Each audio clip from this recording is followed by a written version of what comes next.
श्रीमद् भगवद गीता अध्याय 8 श्लोक 20। परस्तस्मात्तु भावोऽन्यो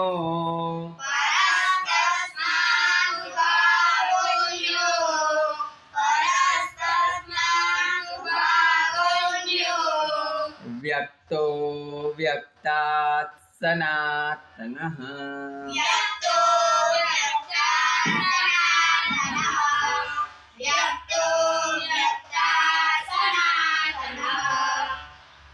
यस्य सर्वेषु भूतेषु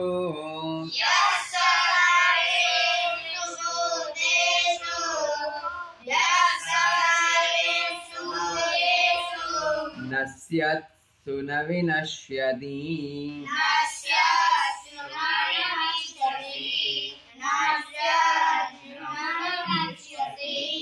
परस्तस्मात्तु भावोऽन्यो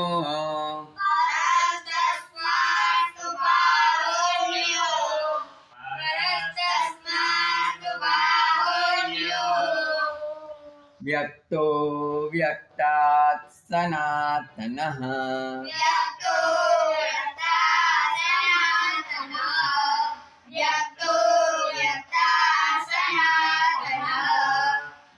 व्यक्ता के बाद आधा त है, व्यक्तो व्यक्ता सनातन नहीं, व्यक्तो व्यक्तात् सनातनः।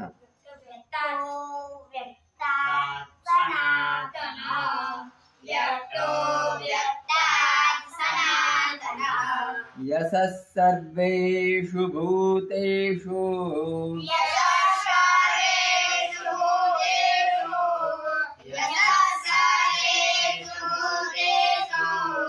नश्यत्सु न विनश्यति।